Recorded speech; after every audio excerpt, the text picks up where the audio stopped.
Okay, hello everybody. Sorry again, second week in a row. The OT. Knicks, yes, the Knicks decided to go to overtime and push the show back about a half hour. So we were scheduled to go on at 10. Here we are at 10:30. But this week, better news as they win. They held on and beat the Charlotte Hornets in overtime. What was it? 134, 131. So good news at least. There's some issues that we all have from the game, so we're gonna be talking about those issues. But the overall they got the win, which is what's important. You don't give them back. Wins aren't easy in the NBA, so anyone you get goes in your column. You move on, you go forward. So now they are 3-1. Very good start. Last year they started 5-1 though, so I don't want to like jump the gun and be like, oh yeah, hey, they're on their way. And we all know about the schedule coming up, but it was good for them to get these wins at home, kind of establish a base before they go out on the road. A tough road trip coming up for this team. They play. Hold on, who do they play? They play Milwaukee next, I believe. Yeah, so Friday they play in Milwaukee, then they play Saturday in Cleveland. Then they come back for a game against Atlanta. Then they play in Philly. They're home for Boston. Then at Minnesota and at Brooklyn.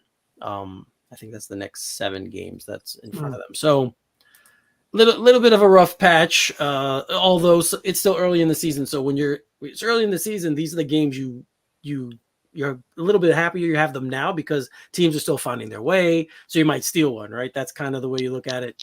And the way they've been playing, despite blowing the lead tonight, they have been playing a very highly fast-paced offensive style of basketball, which I'm not used to seeing with the Knicks.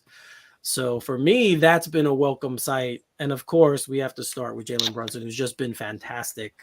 Had another fantastic game tonight. He had 20, hold on, I'll tell you in a minute, 27 points, 13 assists, his highest assist total as a professional. 7 rebounds as well. He was also a +7 for the game, and he had all the big shots in the fourth quarter and overtime. He had a huge 3 when they were down 5 to put them down 2, which to me was the biggest shot of the game. They missed that. If Charlotte goes down and scores, you go up 7-8 at that point. Game's probably over. But he hit that big shot, so that was a fantastic, another fantastic game for Brunson. So right now it's money well spent. The Knicks have a point guard. He plays the way I think the modern day point guard plays. He can score and but the thing about him I love the most is he's very, very in control at all times. He doesn't get too high, too low.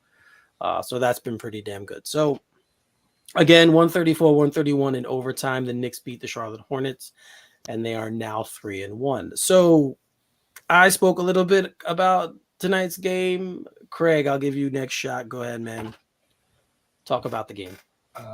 Kelly Oubre, anyone? No.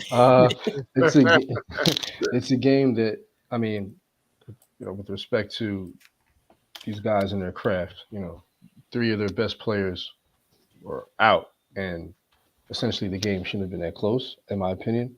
It shouldn't have gone to overtime. But I will say that this would have been a game that they would have lost in regulation last year. So I'll give credit where credit is due. And just one last point, Jalen Brunson is doing what he was paid to do, and what he's doing at that contract is unbelievably great value. Unbelievably great value. And anyone who doubted the signing, wasn't me, should get their head examined. But that's about it. All right, Ty, go ahead. Yeah, it's the Jalen Brunson hour. That's just what it is all about right now. New York has a New York point guard. That's exactly what we got. Someone who can handle the pressure, someone who can get the teammates involved, someone who's clutch. I don't think we've said clutch about a perimeter play in a long time in New York, and we actually have a point guard who can think the game out for us and, take the brain waves from the bad brain waves and actually make smart moves for once. He's kind of put us at ease in these clutch moments, as you know that he's going to be the person out there who's going to make the best option, read the floor the best and make the best play. And we're seeing a lot of that from him. And his poise is kind of trickling down on the whole team, and as well as the pace of the game with the offense. I mean, I know people ask whether or not what did Tom Thibodeau do differently. It was not really that. They got Jalen Brunson. That's what happened. That's the difference in the Knicks offense. It's running smooth and getting Julius to buy in. Playing within the game itself. A lot of more cuts than we've seen. I mean, it's having a little barbershop moments, I guess, on the floor. We're actually seeing some cuts. They're just playing a fun style of basketball, and everyone looks like they like each other. It's like one of those things where the chemistry is great. You can tell they probably hang out after the games with each other, just sharing the ball. Basketball has always been beautiful when you share it. I don't care what era you've ever watched basketball. The fun teams, the Showtime Lakers, even the Boston Celtics of the 80s, and we had the Phoenix Suns at one point with Steve Nash, and modern-day Golden State, Sacramento Kings with Webber. When you can pass that rock, it's a beautiful game to watch, and the Knicks are playing some pretty good basketball. Yeah, I mean, everything you guys have said, I agree with, especially Craig, when you said that this game shouldn't have been that close. You're correct. They were up 13 points or 12 points, I believe, in the third quarter. In the fourth, maybe even early in the fourth, they might have been up that much. And Charlotte came back. Again, the Knicks are still kind of also a work in progress. Mm-hmm. It's a very young season. Anytime you're adding a new player like Brunson, who's going to be handling the ball as much as he does, guys kind of try to fit in. And I think we're probably seeing that most right now with RJ Barrett. Yeah. He's probably having the toughest, I won't say the toughest time, but just kind of trying to figure out, okay, how can I find my way? Because last year, if Julius didn't have the ball, it was usually RJ. Mm-hmm. And this year, that's not the case. So Brunson has the ball more than both of them, which he should. I mean, he's the point guard. He's the guy they spend the money to. He's the guy who wants making most of the decisions. So, that's a good thing that they have that, but it's going to take a little bit of time, I think, for everybody else to work their way in and learn how to play the best way with Brunson. But right now, Brunson's doing a good job just kind of holding everything down himself. So they're kind of fitting it where they can. Exactly. Yeah. So let's say Joe. What's up, Joe? Here. What's up, Joe? What's up? So it's very, very. But that's probably the guy I think has looked the most unsure of himself, which is very strange because he's such a confident player. RJ's always been such a confident player. I think he looks like he's thinking a little bit too much out there. Yet, I mean, we say that, but yet you look up and he still had a night where he scored 22 points. He had 8 rebounds, and he was a +8 for the game. So it's not like he's playing terribly. He's just not, he doesn't look as comfortable as we're used to seeing him. I think that's probably the best way to put it. Ty, we were talking about before, so you want to expound upon that? Go a little bit. I think RJ is just the cosmetics. We know he don't got a pretty game to begin with. I mean, it's just what it is. It's always been a very, very Cynthia Cooperish, from what one of my panel people call it, kind of game. Just a little bit, mechanical here and there. I don't. It's not pretty to watch, especially the little bunnies that he's missing. I just look at him. I know he's a big kid, and I always look at him like being like a Kawhi Leonard type physical frame, as well as Jimmy Butler, those type of dudes. And I don't know, it's just that little last second of that finish at the rim where I don't know if he's not following through with the physicality. He's just too big to be missing those layup shots, in my opinion. And I don't know if it's something he's doing at the last second once he gets in because it could be just a finishing thing, a little bit of a touch where he's not getting it off the fingers right, or maybe not coming in on the right angle, maybe not coming off the wrong right foot. It's some clunkiness that happens in the end with him, and it's almost like I always say he's like the kid that's afraid to be a big kid sometimes. Where am I going to hurt somebody? Which I wouldn't think that about him, knowing how he seems to be wired, but it seems like a reluctance to be extremely physical, as opposed to a guy like Julius who looks to go around and slap everybody for their cookies. He's the gooch. He's the gooch from Different Strokes. He don't care. Flagrant foul, hit you, punch you, slap your mama. He don't care. Julius just goes in, I mean, sometimes to the detriment of the team, but he's not apologizing for his size. And sometimes it looks like RJ is a little bit apologetic out there in his motions of just saying, I'm going to go lay the smackdown on him, on those jabronis, as The Rock would say, and he doesn't do it enough. Yeah, I mean that's fair. Maybe a little tentative, like you said. Once he gets there, he seems to be okay getting to that point. And then, I've said many times in the past, sometimes he'll get there and then he'll do that fallback shot where I'm like, what are you doing? Go straight up. He did and a couple times tonight he did attack, and I think he was looking for contact and he got it, but he wasn't getting the calls. So maybe a little bit of frustration working in there as well. What he's trying to do out there. But again, like I said, he's still averaging right now about, I want to say, around 17 a game. So you can't, I don't want to be too hard on him. We all want to see him take that next step we know he could take. Exactly. And right now he's not doing that. Craig, who stood out for you tonight on the Knicks during this game outside of Brunson? Obviously we talked about him already. I want to say it's either Obi or Derrick Rose. I mean, I think we have to give, I don't know if it's a front office mandate or what, but Rose is averaging, 12, 14 minutes a game? And in those 12 or 14 minutes, he's coming in and being like super efficient. Yes. But he's too easy, so I'll just say Obi.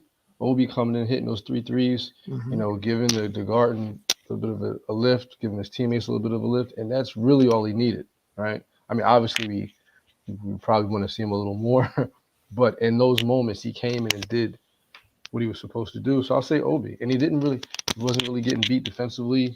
Took a couple of two pointers. I think he took 2 mid-range shots, then go in, but just being out there and being active. So I'll give Obi the tip. But I really think at some point we have to acknowledge, what's going on with the Rose and Tibbs dynamic with him averaging like 12, 13 points a game, but then in those minutes coming in and being efficient. I think that's the most important. Yeah, it's interesting you brought up Obi as someone who stood out tonight, because it's funny, he went 3 for 6 and the 3 shots he hit were 3-pointers. And everyone knows I'm always like, stop letting him shoot 3-pointers. He needs to be close to the basket, which he does, because that's where his game is probably better. But I mean, he hit them tonight and they all were big. Every one he hit was either to stop a run or to extend the lead a little bit out on a time where it was like 5-6 points. He hit big shots at those moments, which is great. And the thing I'll say about the shots he took tonight, he caught it and shot it. He didn't stop. He wasn't thinking. He just released. A lot of times he catches it and kind of does that little weird hitch and stops. He didn't do that tonight. He just shot the ball. And it was beautiful to see. We're used to always seeing him with the dunks and the highlights, those highlight plays, but he was great tonight. Yes, and so you did bring up Rose. So we're going to juxtapose Rose now with Ty's favorite player. And I'm talking about Emmanuel quickly, because you're right. I think so far this season, Derrick Rose has earned the first guard off the bench role. And right now, that's Emmanuel Quickly's role. So, and Quickly, again, he wasn't terrible tonight. He really wasn't. He had, if you look at his stats, he had 11 points. Yeah, he had 11 points. 3 assists, but he did have 3 turnovers. But it wasn't the team leading turnovers. The team, they only turned the ball over. They turned the ball over 16 times. RJ had 4, so he had more than Quickly. But it's just kind of the kind of shots he takes and how the offense kind of slows down and gets stagnant when he has the ball. And I honestly don't blame him all the time, because I've said this many times. I think he's being asked to do something he's just not. It's not natural to him. I agree. Right? It's not. He's not a natural point guard. But Ty, I'll let you take the floor here, because you probably have the most scathing comments to make about Quickly. We know how 0 Q. That's what I call him. There's no Q in that. He can sneak you with the numbers. It's easy to. My theory about scoring. I think that's the easiest thing you can do in the game. Couple 3-pointers, 4 3-pointers, you got 12 points. So you hit 4 all the game, you got 12 points. Yeah. Whoopee. That's the way I kind of look at that kind of output. Whereas when I watch when you watch where some of the leads were lost by the second unit, there's just with some mindless plays. He just goes in the lane and it's like, dude, you can't see that angle. I'm here watching it on television and I can't see it. So I know in the game, it's no way you're seeing that guy open with those passes you're throwing. It's like you're almost guessing, like, oh, I hope someone gets it. You're playing a wish game. I wish somebody catches the ball and they can make a play. And it's like, you know, given his initials, you should wish that was really the case, that it's high on the court, that, he should have a high IQ when he goes out there and execute. And once again, it's because he's been labeled as a player, and I always will regurgitate this, that he stays in the gym, he's watching a lot of film. And I'm just like, well, that to me is just a bad thing to say about him, given how he plays the game, and just jacking up shots that just mindless. Your point, you're technically not a fundamental point guard. We know he's not that guy, but your job out there is to be one of the guards, and I don't know. I come from an old school way. I watch Isaiah and Dumars. Neither one of them were point guards, but they both took a guard position and played and made their teammates better. I think he's allergic to Cam Reddish altogether. That's been the latest rumor you've heard about, that he will not pass anything to Cam. He will pass everything to Obi, which, I mean, granted, Obi was hot tonight, but not just even the Cam situation. You got other guys on the floor. Try to get them involved. And it's just when he's not scoring, I don't know what he's doing. That's the thing with Emmanuel Quickly for me. The game prior, he had the assists, he had the rebounds, but you got to put the whole game together. And he seems to me, from preseason to now, he's not put together a complete game yet, of where we've seen some of the scoring, some of the assists, and some of the rebounds. So he's he's been inconsistent. I think that's probably the best way to say, because like you said, the game prior to this, he was great. He had a really good game, and then today he comes back and he's just not good. Again, he didn't. Statistically, you look at it, it's like, Eric, what are you talking about? He was fine, but I mean, he was -5. So the whole bench was actually negative tonight. They were except for Cam. The bench was negative. Hartenstein surprisingly was, but I thought he played well. I did too. So it's those stats are plus minus is always kind of weird, but they were the unit in the game when Charlotte came back. So yeah. That's why that's so glaring when you see that in the plus minus. He's, I don't know, like I've said many times, and every time I bring it up, people kind of like, why do you pick on him all the time? I'm not picking on him. It's not that I want him to be good, obviously, and I love his story. Like he has a lot of things you like. Like he plays hard all the time. He's he can bring energy. He always brings good energy. He's never takes a play off. He's always trying. Those are the things you like about him, because, I mean, he was a bench player at Kentucky just 2 years ago, and then he made Calipari start him, and he won Conference Player of the Year. So it's very like you have this base with him. You're like, okay, we see how he can get there, and he's had games where he's been fantastic. But you're right. It's they're trying to make him a point guard. So you're looking for him now to kind of adopt point guard skills and try and apply them in games, and he doesn't always do that. No.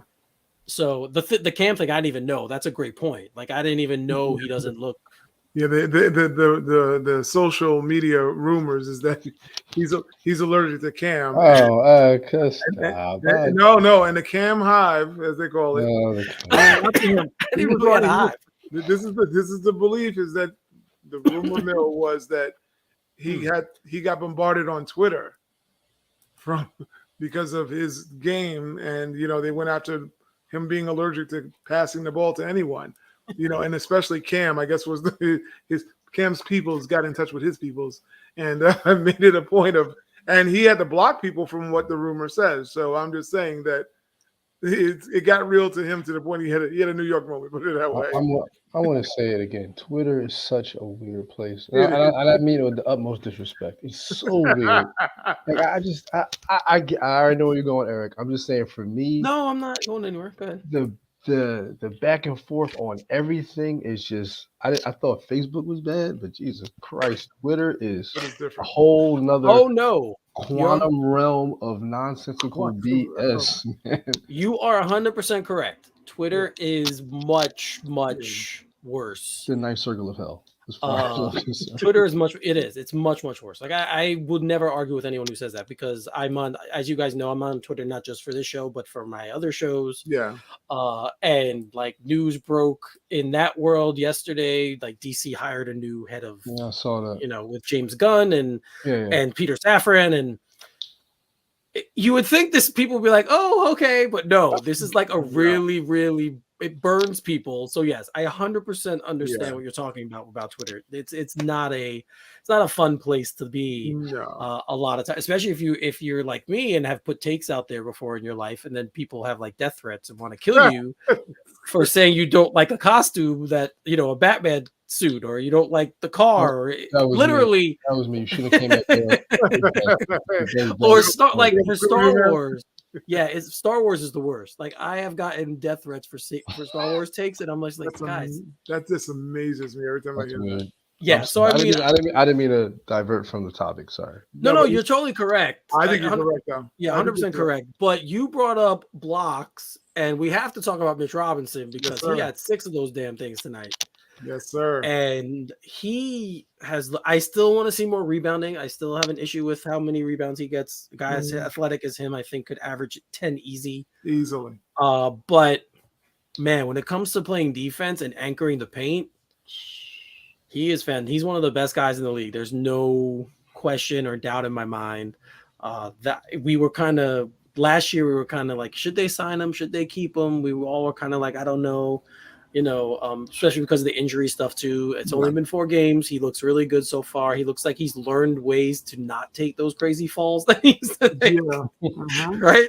So it looks like he's kind of learned ways to land and jump, which is a thing. I remember playing football, like you learn how to get tackled. You not only learn how to tackle, you learn how to get tackled and take hits. So it is a thing. So I think he's kind of learning that stuff, and he's being smarter about how he attacks people as well. He's not so crazy and flagrant jumping into every guy's. Every once in a while, he still goes for a fake, and I'm like, why are you going for that? You're so much taller than him. All you have to do is put your arms up, and you'll be fine. But he's been fantastic. He was fantastic tonight. And this is, in the NBA now, that's the kind of center you need. And we even saw a little shot, guys. He took like a little baby shot in the lane. I was like, oh, he did a little side viewing. Yeah. We even saw a little offense. So, that's cool too. If he could give, take 4 or 5 of those a game, I'm fine with that. I'm perfectly happy with that. Right. That'd be perfect. So he's been fantastic. But yeah, this quickly, definitely, I don't know. And I guess I want to say Fournier too. And not because he was good tonight shooting. He was 6 for 11. Yeah, he was good shooting.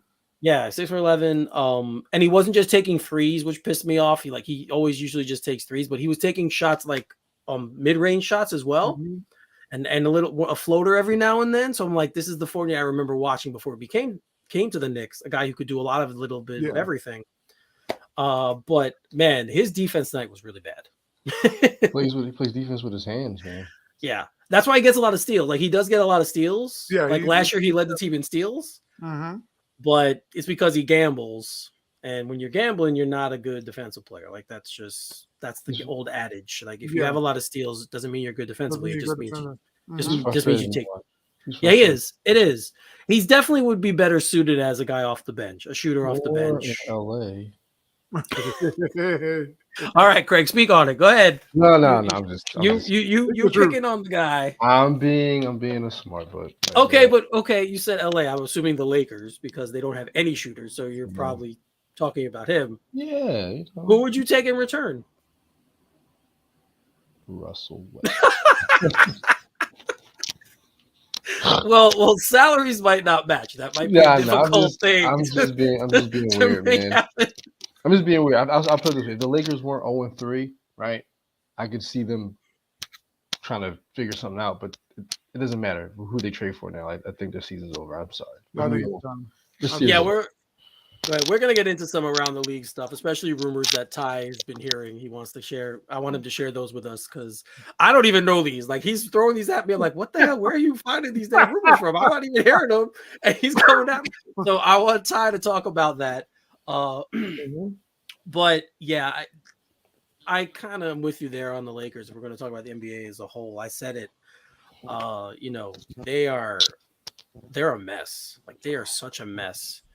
And I have no idea. I mean, it's the NBA is always usually better when the Lakers are good just because of their history and the history of the franchise. Like the NBA as a league is better when the Lakers are good. But I don't see it happening. I mean, what are they like 10 for It's like some ridiculous yeah. It's the ugliest 3-point percentage I'm looking at it, and you're trying to find a glimmer of hope because I've watched some of their games, you know, for comic relief. And, because I'm there for all that. I'm there to watch that collapse and watch it burn. I love that kind of stuff. I'm petty like that. So, but just watching it, Oh, we know. We get the little messages. oh yeah, no, I'm damn petty about it. I'm not going to front.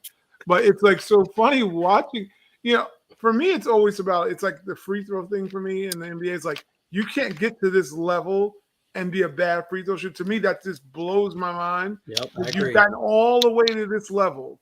You know, that's like being a race car driver and you can't open the door. That's the way I view like free throw shooting or fundamental shooting in general. Like, you can't hit a jump shot. You got to think about how ridiculous it is. These guys get paid like some $35 million a year, and you cannot hit a jump shot. That's something you get taught when you're like, that's Pee Wee League or whatever you want to call league for basketball. You should never be at this level and can't hit a jump shot. That blows my mind. Everybody should be 80% from the free throw line, and everyone should be able to be at least 50% shooting jump shots. The fact that was it Nurkic? It was the Nurkic footage where AD was in the corner. That was hysterical. Nurkic is like, He just looked at him and goes, he even puts his hand. He even goes, he did the whole. I was like, I don't believe this. I've never seen. You think I'm going to turn around for this? That's what it really was. And I could, and then the fact that the actual shot hit the backboard. Right there. Yeah, I know. Reemphasize why he didn't go out to play defense, and I'm like, it really is. But LeBron's got to take his medicine for this, though.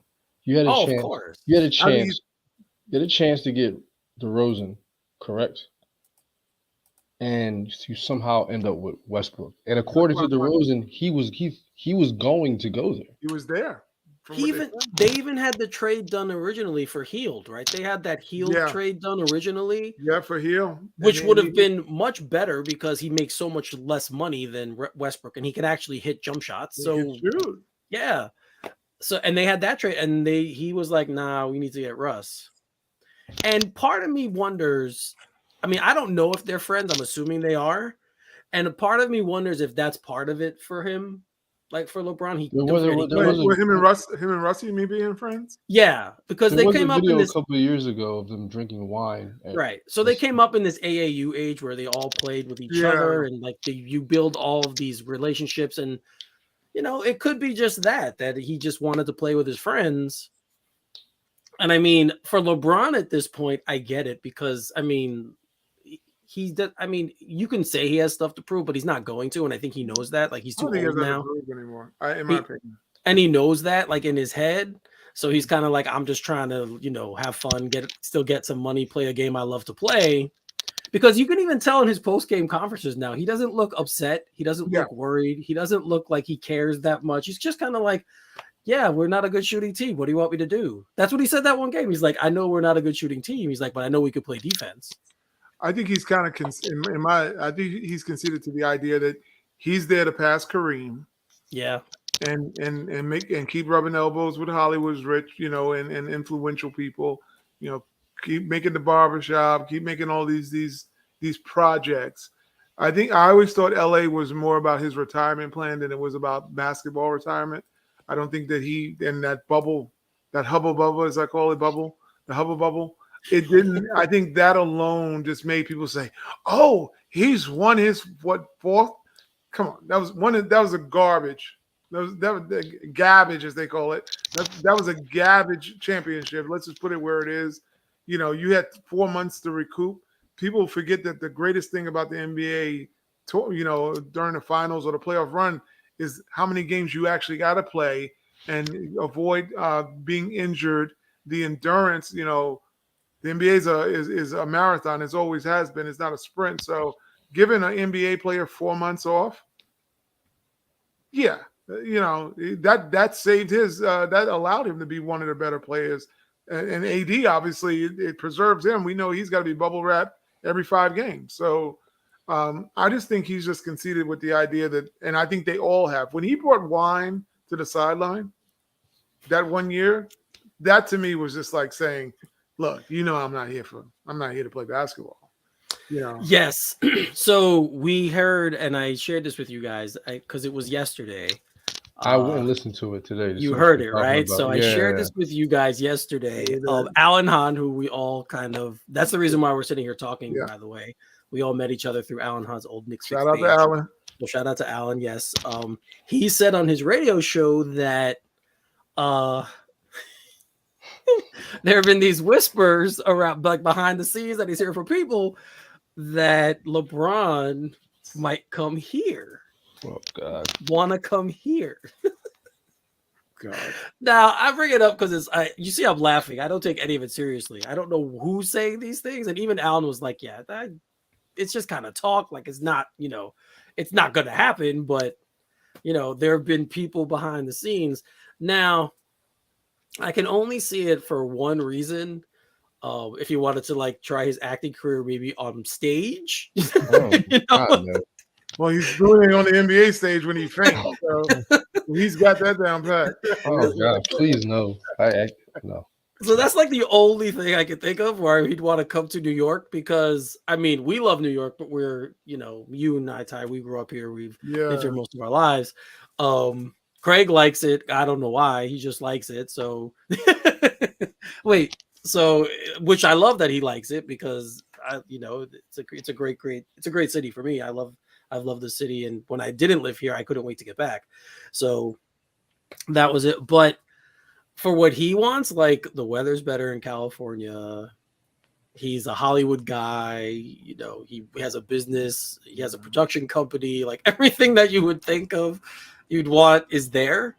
So I don't know why people would think that. Again, unless he's just at the point now where he's like, I didn't play there, so fuck, screw it. Let's go play New York. I think it could be a little bit of that too. Right. The fact that, my theory is that he thinks that maybe he can leverage his way here and his sons can play. He can play one of his sons. Maybe he believes he could have the cachet to ask the Knicks to draft him, and he can play in New York with his son. That would be my thinking, because I'm praying that the old regime of the Knicks does not buy into that kind of thinking, which I don't think this crew looks like they would, but maybe that's him putting out feelers to see, sending back channels that, hey, if you were to take my son and give him a deal, I'd come and suit up for you for 2 years or whatever. I just think that he's not that player now that, and granted, he's another dude when he's putting out numbers. The numbers are, he can roll out of bed with those stats, but they can fool you because they're not impacting winning.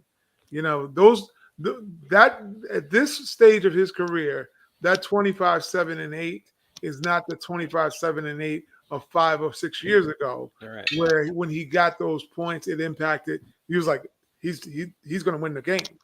He's going to get you close to winning every game with that. It's like now he's kind of once again, going with the scoring. He knows 5 points a quarter, he's going to get 20. It's not hard for a guy who plays downhill and gets the benefit of a lot of calls. So. Just a live update on the Lakers 3-point shooting. They're 3 for 14 tonight, guys. Just want to throw that out there real quick. Right about accurate. I saw they were down 7. They might be down more to Denver. So that's. But my thing is, if you're not, if you know you're 3 and 14 tonight, and you're shooting 30, whatever horrid percentage, 28%. Sorry, yeah, horrid percentage. Listen, you have a bunch of this is why I don't understand today's game, right? I remember one time, I want to age myself a little bit here. There was an old Knick game where I think they were playing the Pacers. I don't know, it was the playoffs or what. Tom Hammond, Bill Walton, Steve Snapper Jones. Wow. And I know, I'm sorry. And they were telling a story about Jeff Van Gundy, right? Where Jeff said that today's play, even in the late 2000s, late 90s or whatever, early 2000s, he's like, those players they feel like they don't go, they go past that 3-point line, they're gonna get zapped, and But think about that was 25 years ago, right? And you're still acting this way. Like the fact that DeRozan is still able to operate in the mid range and be masterful at it is beautiful to me. These like that's why my Yeah. frustration a little bit with RJ and Julius. It's like or LeBron or Steph. It's like it's either it's one or the other. You're shooting three, you're going straight to the basket. You know there's like 15 feet of other hardwood in there where you can get your shot off. And that's why I still love Melo, right? It's at 38, he can still do what he does and get you buckets. This league is very frustrating. If you know you're not shooting the three well, stop doing it right now. Even Stop. Reggie Miller even used to say a two is as good as a three. Yes. And he's one of the best 3-point shooters in NBA history. He had a right? mid-range game. Yeah. He can post So, you I up. mean, So it's frustrating. it is. I agree with you. It's very frustrating, especially as a guy who likes that area of the court.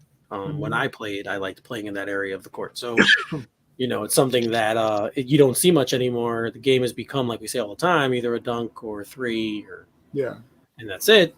And again, I know 3-point shots can be exciting. When you hit 3-4 in a row, or your team gets hot from three. I mean, the points just go up fast. So you get that, right? You get that why it's exciting, but yeah, it's really kind of taken away from the technical aspects of playing basketball, right? Like if you enjoy the minutia of the game and back cuts and back screens and even something like the Princeton offense, if you know what the Princeton offense is, it's things like that. You kind of now you don't see that, and I agree. It's very much disappointing. I would say probably is the best word to put it. Yeah. The worst way to put it. All right, so let's go around the NBA. We kind of started already with the Lakers, so let's go around the NBA a little bit. We did a little bit Laker talk. Let's start with the team across the Hudson. Well, not the Hudson. It's across the harbor. I don't know. They used to be across the Hudson when they were in New Jersey. Now it's across the harbor in Brooklyn. It's still in New Jersey. Don't worry. Is the Brooklyn Nets, who they actually lost again tonight. You probably missed a little bit of footage. Sorry to interrupt you, but you probably missed the footage of Steve Nash looking like Psycho Sid. I don't know if anybody watches wrestling. He went ballistic on the sideline in the highlights, and I don't know what it was stemming from, but his eyes got as big as saucers, like he was about to kill someone. I guess he went after a ref, but okay. Sorry, he probably wanted to choke Kyrie. He just went after the ref. Well, that's the funny thing, because I was watching the game for a little while, and I saw Kyrie take just a ridiculously dumb shot, like early in the clock too. Maybe that's what he was mad about. But I mean, I think because of the words that Durant and Irving said when they signed there about New York not being cool, the Knicks not being cool, all this other stuff. To me, that's the part that always bothered me about them. I always kind of I've enjoyed watching their games because they're dynamic players, and I mean, especially Durant, like he's such a good scorer and such a good player, period. So I've always enjoyed watching him play. But yeah, it's kind of it kind of makes you feel a little good as a Knicks fan. Oh yeah. Right? Oh yeah. To watch now how everything has unfolded over there, and it just keeps going. Like I have to honestly say, I thought they would be good this year. And again, there's still a lot of time. But they don't look good right now. So we actually look better, which I didn't think I would say. Now it could be coaching. I've said from the beginning, even though I don't love Thibodeau, he does have a specific style that he gets guys to play, and they buy into it and they play hard for him. So I give him that credit. It's not my style. I prefer another style of basketball. But Nash was kind of a puppet coach thrown in there by those two guys.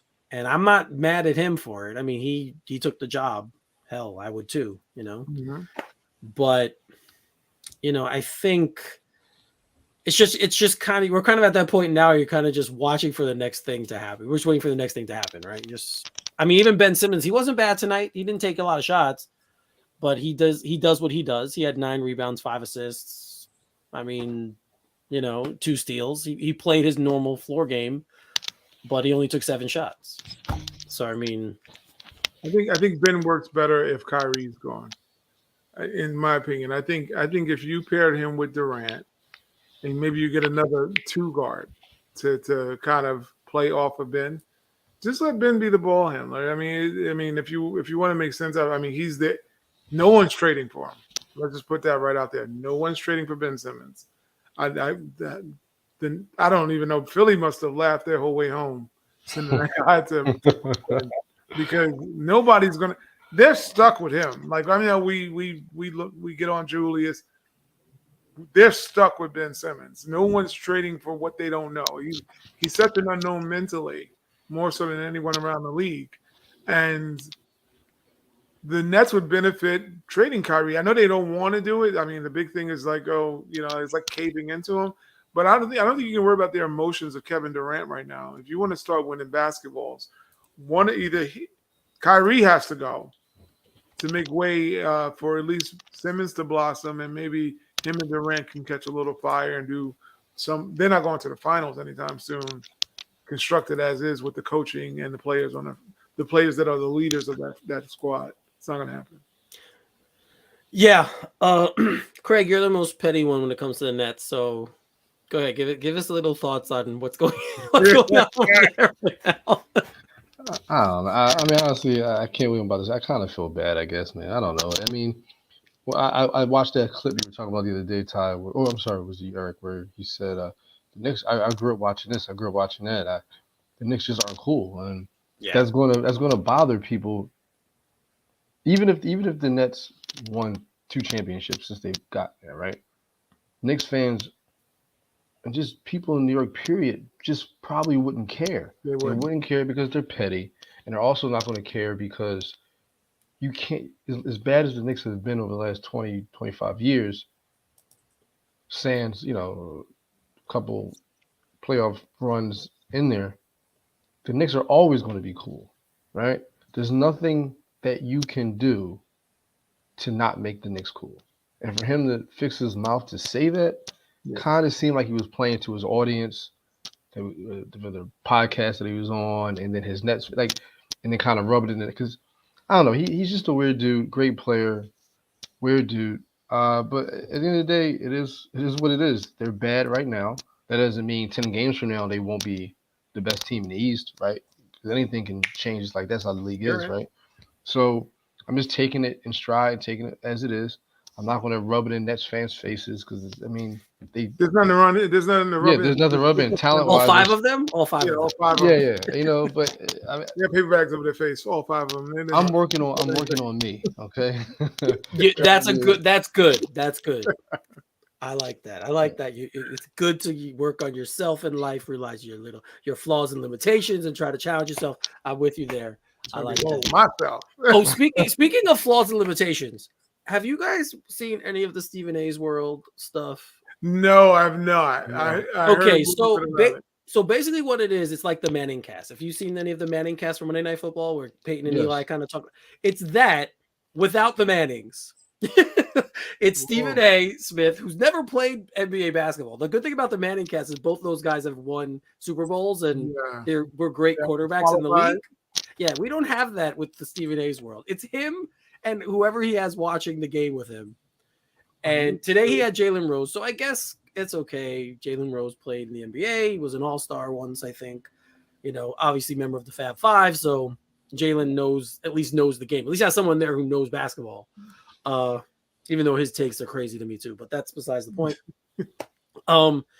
It really is like they're trying to do what the NFL did with those two, and I just wanted to say it looks ridiculous. It really does. He should do it with baby Stephen A. I would enjoy that more. Yes, I would too. I would enjoy that. Baby Stephen A. I like baby Stephen. I'm not being facetious. I'm being dead serious. No, he's better. He's better than the regular Stephen A. Do it that way, you'd be good. You might have something there. Or have both of them. Like, I don't know. I think ESPN always drops the ball on basketball. It's just been always terrible, whether it's, talking about the history of the game, the current status of the game.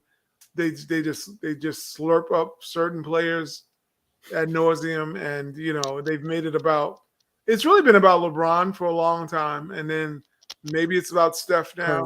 Curry. And it's never been about the entire collective of the NBA. And, you guys know I've sent you clips of Giannis, and I love him as the face of the NBA because he gets it. He's like, They get paid a lot of money, and he's like still excited about. Yeah, and he doesn't think he's the best player, and he probably is at least one of the top 3 players in the league. Period, without Physically, question. I'd say, yeah. You know, and he's not that. He's a great face for the NBA. It's like, why not do more features on this guy and put other people involved? Maybe more interviews with Luka or whatever. Right. You know, but get a former NBA player that knows what the heck they're talking about. Stephen A. He went to Winston-Salem, I think it was, and he was like the clipboard dude. Literally, and he had to go be a reporter, I think, for the school paper, you know, and it's like, Yes. dude, you're not, but he uses that jab talk. Really what it is, you know, to boost his resume of, I know people, and he's the connect, he's the plug. He's literally the plug of the NBA if you let him tell it. Because he knows everybody, because he's got the black book, literally the black book. He really has the black book, according to him, that he has everybody knows me, everybody wants to be around, everybody wants to tell me their secrets. He's gotten more things wrong than anybody ever heard. His predictions are trash. And He then has he the takes worst 95% predictions. sure. 95%. 95% sure. He's come. Kevin Durant's coming here. You know, you know, and then how do you wake up with yourself when you know that you've basically failed? But that's TV? That's the funny thing. He'll come out and be like, I told y'all 3 months ago that Kevin Durant was going to the Nets. I told y'all. I'm like, no, you didn't. No, you didn't. No, you didn't. But Kyrie's special. He's box office. You know? Yes, that's his thing. Box office. He's box office. Like, dude, come on. Shut I up. mean, I don't knock his hustle. He did No, got where he got. Money, man. You know, exactly. I don't knock his hustle. He got where he got. He did work hard. I would never say he didn't. But man, like, there's such thing as overexposure. Yeah. And you're there with him now. He has a show literally every day called First Take every morning at 10 a.m. He sometimes is on the show before that. Get Up. He's on Get Up. So that's 2. You're seeing him now for 4 hours in the morning. Now you're going to throw him on at night when I'm trying to watch a basketball game, and you want me to watch him? I mean, I try and think of like marketing reasons why they would do it. Besides the fact that, yeah, he could be funny and silly at times, and some people like that. So they want to watch him for that because he might say something crazy. But yeah, I watched a little bit of it tonight because I was flipping around between the Knicks, the Islanders played the Rangers, and then I was trying to catch a little bit of that because I'm like, let me see what this is about. Mm-hmm. And dude, I love the Manning cast. It's fantastic. They are great. They're smart and they're funny guys too. Yes, you know, and they know the game. Like they literally will. If you've never played football or don't understand the game, watch that. Because they explain to you everything. They explain formations. They explain why the receiver's doing what he's doing. The defense, why the defense is, what coverages they're in. Like they break down the game for you so you can understand at a higher level what you're watching.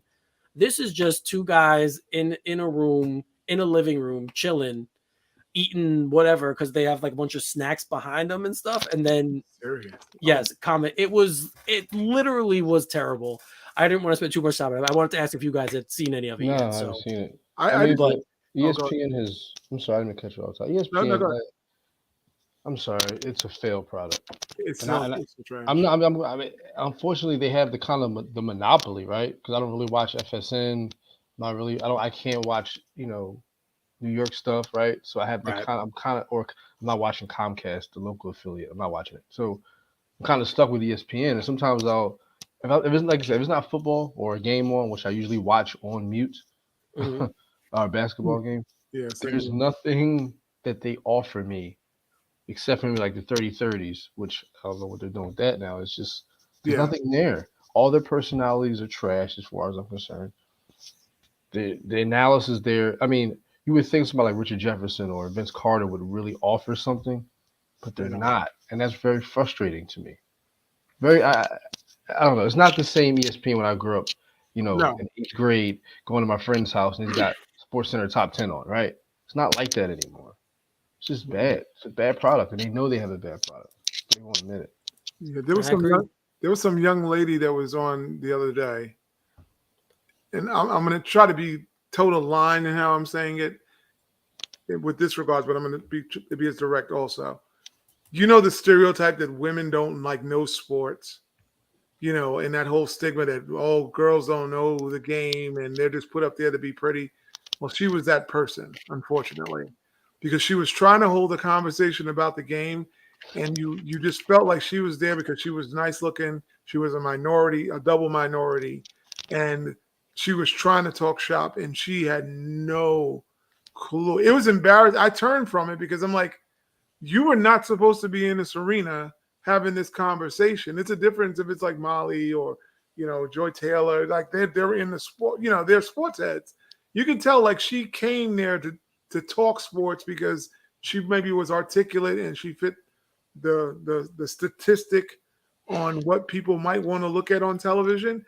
And it was so failed because I'm like, this young lady's up here, she's embarrassing herself. And the product was watered down because it's like, you're doing a disservice to real female reporters that know the game and love it. You're looking like the girl who got the job for the wrong reasons. I hate to say it that way, but that's what you look like. And ESPN pushes that narrative, pushes these people in front of us and go, listen to this idiot because they fit the statistic on, you know, I don't know. Well, right. They want to keep 3 minorities, 3 women, you know, an old guy, a young guy, you know, whatever sex. That's like writing a script. Yeah. Where you have to have, or 12 people have to have pieces of dialogue, and you just write yourself out. Like, just let it go. Just stop. Like they did the same thing to Rachel Nichols. I'm sorry, like I don't want to get into that here, but they ruined. I mean, she's making money. She's going to do very well now, but that situation didn't need to happen. Didn't need to happen. We can talk about that off camera. No. I mean, it's all the stuff is fair, and I mean, it's definitely. I've said for years, ESPN is just, you know, what I remember it being and what it is now.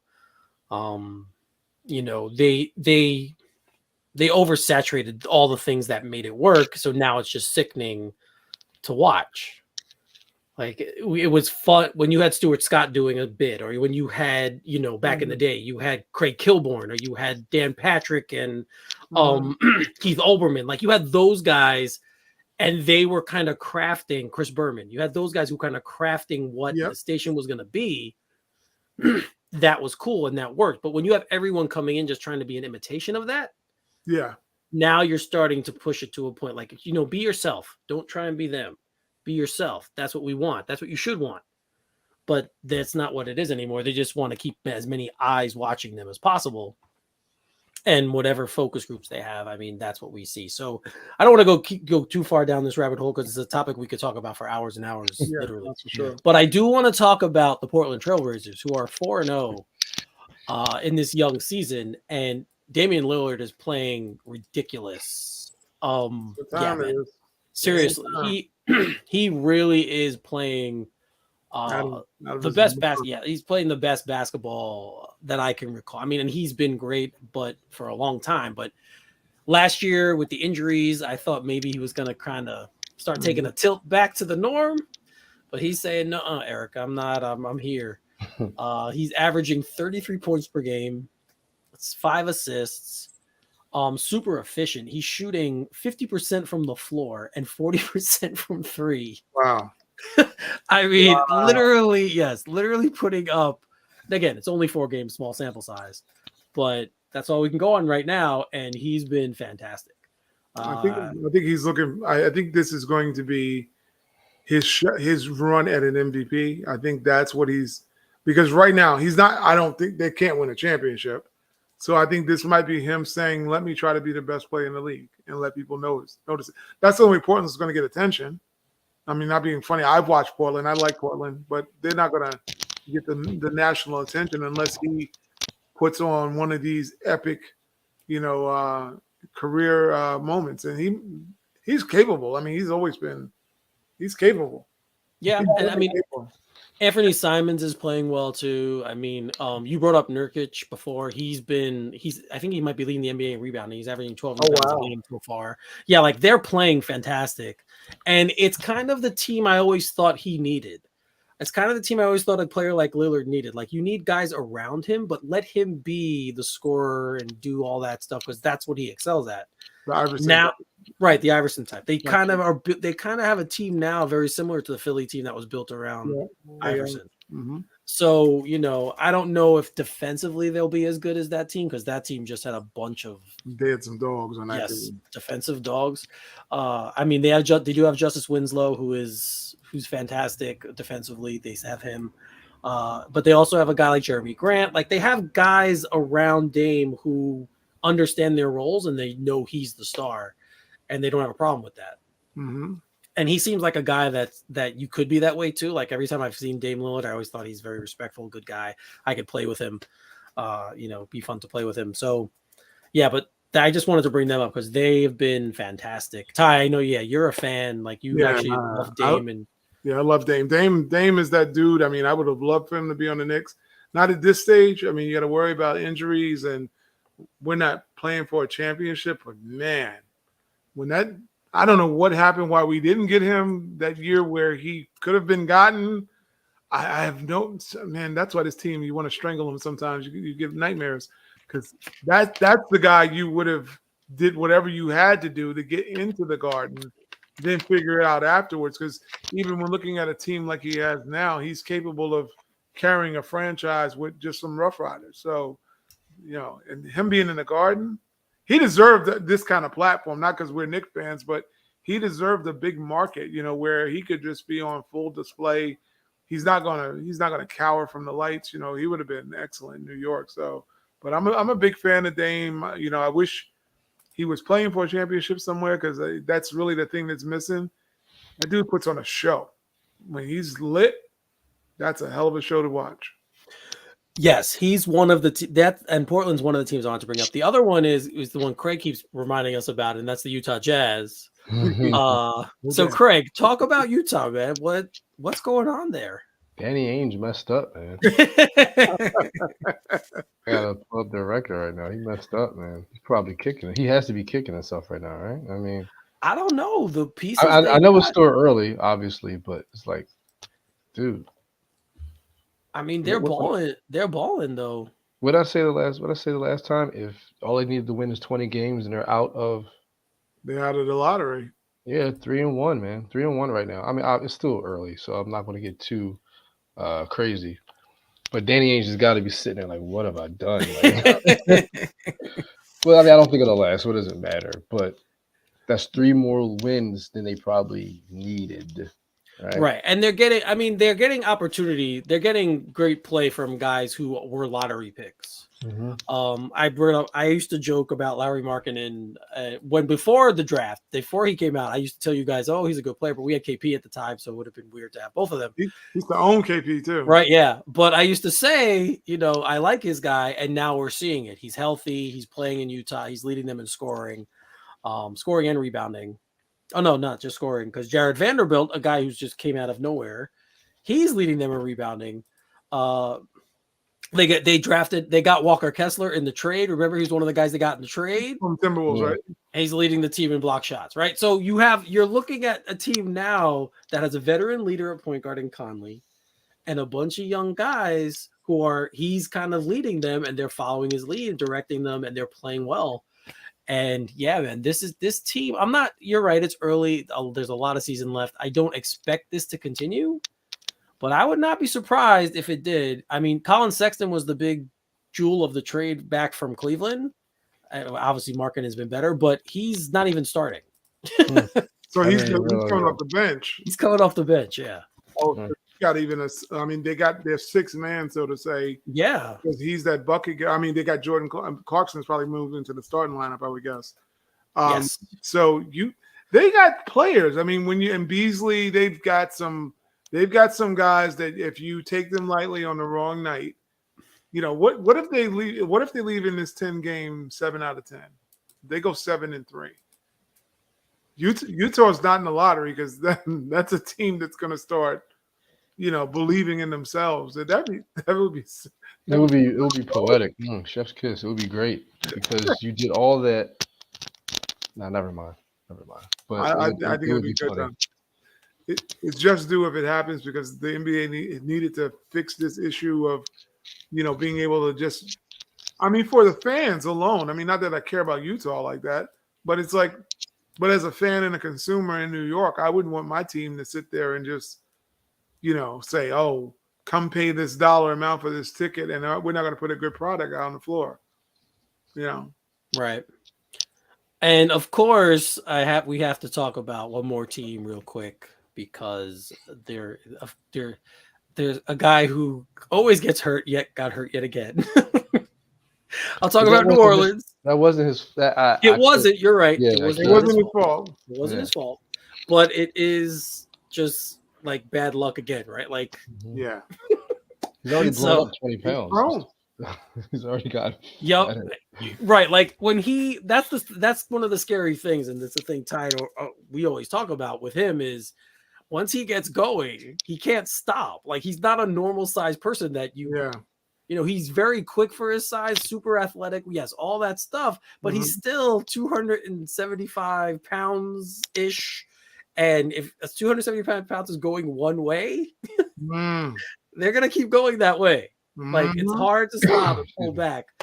And then to top it off, Brandon Ingram also got hurt. So, but they're 3-1. They are 3-1. So they got CJ McCollum. CJ's not a star, but he's a Julius Randle, basically. He can win you some games. I mean that on the level of what kind of player they are. They might not be a 1, but they could be a 2. And with some help, they can win you some games, much like Julius did during the 2 years ago in his MIP year. So CJ's, I mean, I like CJ. I always liked this game. I wish he could have came to the Knicks also, but they're well coached. Their coach is very good. The coach is fantastic. Yes. He might not getting enough praise as he should, but he had them oiled last year, and that's a feisty bunch of guys too. They get at it. There's like that whole bench mob that they got going on over there. They remind me of like a little bit. They're like Memphis in a way. Memphis, right? Without the zestiness of Ja's antics. That's what they are. Let's come back to the East real quick and talk about 2 more teams, and then we'll get to the rumors with Ty. Miami and Philly. I'm very surprised. I'm not shocked with Miami. Miami, I'm not shocked with. I should say that. So Miami is 1-3. Philly, we talked about the Nets already. Philly is 1-4. You know what? I know you guys will. I guess we'll get on this a little bit on the rumors because there's been a rumor about about someone on Philly, so we'll talk about that in a minute. But I'm a little surprised they're not playing as well because Harden actually is playing well, and that's the guy I was worried about not playing well, and he actually is. So that's the surprise. I mean, and Embiid's putting up Embiid numbers. Like he really is. He's 27 points per game, 11 rebounds, 2 blocks. Like he's not putting up numbers, but he's putting them up differently. He's having a LeBron kind of effect with his numbers. Yeah, he's easily putting them up, but they're not making a difference. And Tyrese Maxey hasn't really played that well to start the season. And that could be because of Harden playing so well too, right? Like that could be. Yeah, Maxey now has to kind of take a back seat to Harden, so it could be stunting his development. Craig, you live in Philly. Give us the buzz. What's going on over there, man? Well, right now, excuse me, I have no idea what's going on. I know that they're focused on the Phillies right now. Right. So they're probably I think that's probably distracting Sixer fans for the most part. And the Eagles. So I think this is probably working out for them. But eventually I think you'll start to hear people, complain a little bit because like this is getting if I was a Sixer fan, I would say this is getting old it's getting old at this point, right? Like Embiid trusting the process. Yeah, it's getting old and this is eventually going to have a shelf life, right? It's going to have a shelf life. Harden is only getting older, and Embiid inevitably is getting slower and fatter, and Tobias Harris is Tobias Harris. Maxey, I love Maxey. So I'm gonna give Maxey a pass because he's still young, whatever. Yeah, But no. everybody else, like, it's going to get old, and you're 1-4 now. You lose in Toronto tonight. Again, if it wasn't for the Phillies and the Eagles being that buffer, I think there'd be a lot more violence in the city right now. I'm saying that jokingly, of course. I know But, you. Yes. but yeah, it's I don't really know. I mean, I know my wife's frustrated, but I try not to.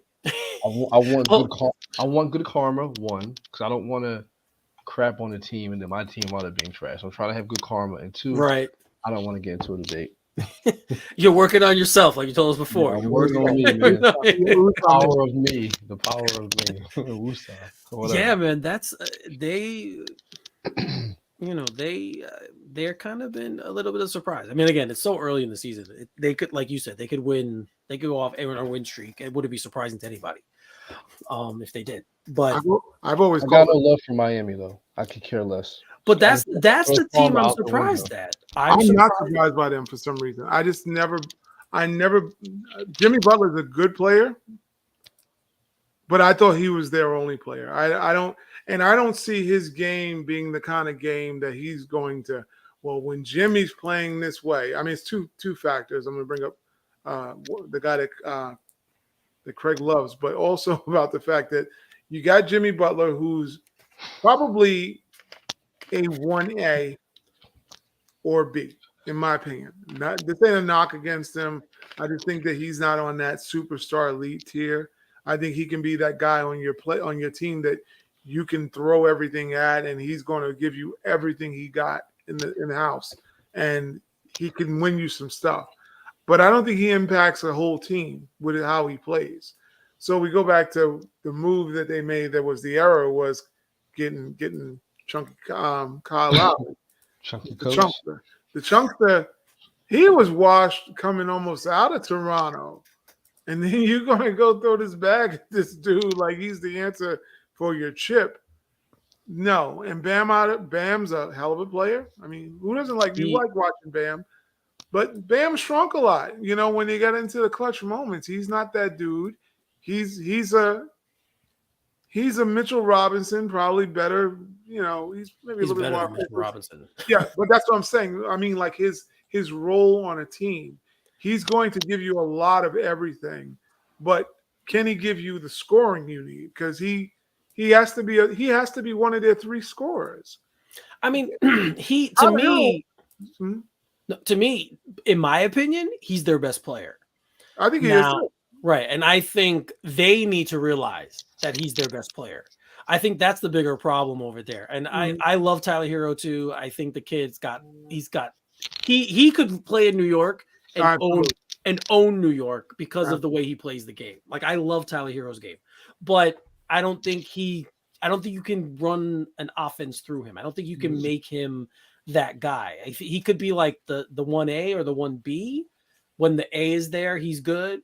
But I don't think you can make him into the franchise player. Yeah, I agree. I think Bam can be. I do. I like his game. He has an all-court game. He's a good passer, but he plays center for them. He's literally only 6'9". He's not like a traditional center size. So I think they need to reshuffle how they approach things, because I'm with you on Jimmy Butler. I like Jimmy Butler. His story is fantastic. Self-made player, all that stuff. But at this point in his career, he needs to take a back seat. Yeah. And he needs to realize that. You're right about Kyle Lowry, too. I've always been a fan. I know Craig loved him as well.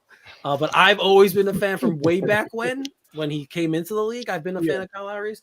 But yeah, he's pretty much done. There's no watch. He might need a Tibbs reunion. For Quickly? Ty would probably trade Quickly for him. So Quickly, Fournier, maybe a Cuban sandwich at this point for Quickly. Cam, listen, I don't even eat ham. Cam, Quickly, Fournier, and a first round. Get him out. I'll do it in a heartbeat. It is. He's always been that weird. Like he always has looked fat. I don't understand. Yeah, he's never been a thing. But I mean, he's been great being fat. So it's kind of like a hard thing to really be like, yeah, he's just fat, but he still played great when he was even But fat. maybe the regression is Riley's rules about and Spoelstra's rules about. He might have. You know how it is. There's That's true. some people play at. When you're a big guy, because I know when I've went through weight changes and I've lost a lot of weight, I feel like a little Mitch. And I don't feel as strong as and as durable as when I have on weight. It's just a different mentality. And he went down there and he actually got in shape probably. And he was like, his body was like, what the hell are you doing to me? And it probably was just a shock to his system.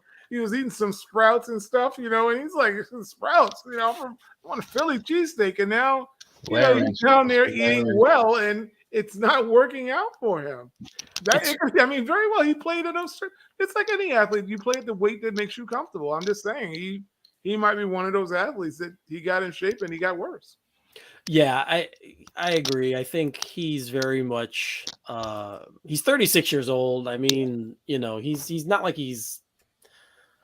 guys like him with his body type in sports period usually don't age well unless you're a power hitter in baseball. That's the only You're right. the only place I see guys that size who can continue to do. So I don't know what's going on in Miami, but as a team, one of the teams that I hate in the NBA, I'm not upset that they're losing right now. So let's be happy. Let's be happy right now. But again, it's early, but just really early takes for the first week we've had of regular season NBA basketball. All right, Ty. Yes, sir.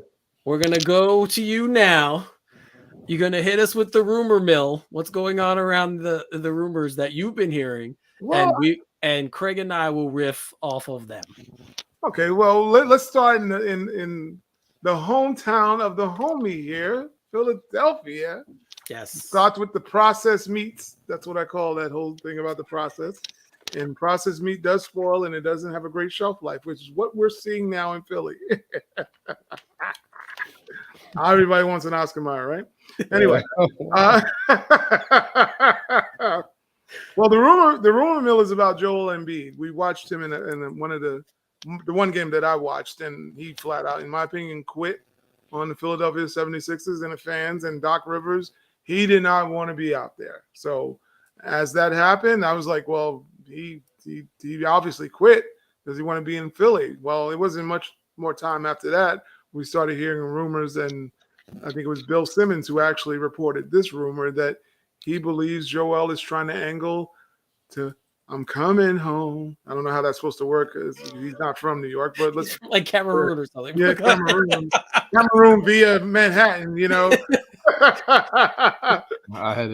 singing the mellow melodic I'm coming home to CAA. It is what they're saying that he's trying to angle himself back into the family.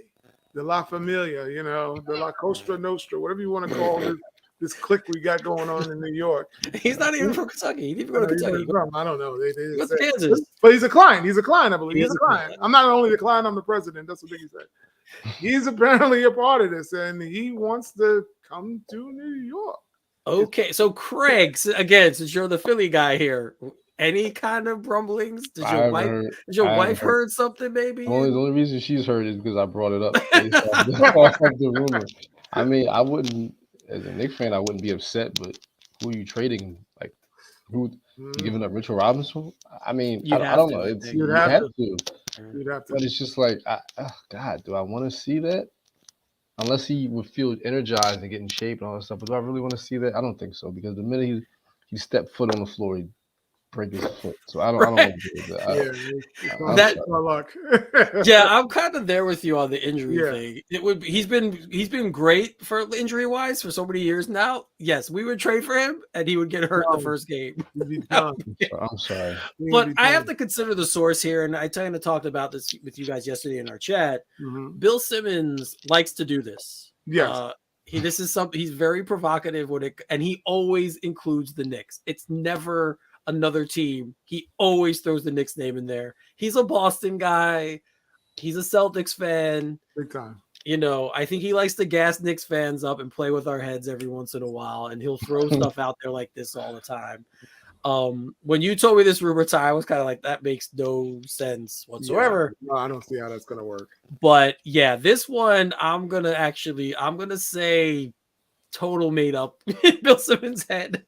With Stockman. But you never know. You never know. I think it was probably, I mean, when you start seeing a guy looking like he doesn't want to be there, I mean, obviously there's extra things going on in Philly's locker room prior to this year and probably maybe 2 years. It's probably been since the whole tenure Doc Rivers has been there. He's been berated by the Philly press at times, questioned about his decision making. His job has been questioned as being he's Doc. Doc, I call him, what's up, Doc? Because what's going on with you, Doc? Because, he doesn't look like every stop he's gone to. I think people forget Orlando Doc. I think that's part of the problem. Orlando Doc had issues. He got the Boston job, wasn't doing really great. Those trades helped Doc Rivers become Doc. You got Kevin Garnett in your locker room. You got Ray Allen in your locker room. You got Thibs, who was the defensive coordinator basically for the group. Doc's job becomes a lot easier. He only has to walk up and down the court. Not that he doesn't have a basketball mind, but he's not this coaching savant that was like this dude. And then he goes to LA, you inherit a great team. And come on, let me tell you, you had Chris Paul in LA. That's a coach on the floor. He's one of the best basketball minds probably in the game to ever play. You're not, how much is it Doc versus, someone having great talent? We talk about it with Phil Jackson the same way, if you've got four arguably maybe Mount Rushmore talent, then you're going to win a lot of games. Did he cultivate maybe in Phil's case cultivate a collective seance that everybody get along? Yeah, probably. He might have given him a little that sage.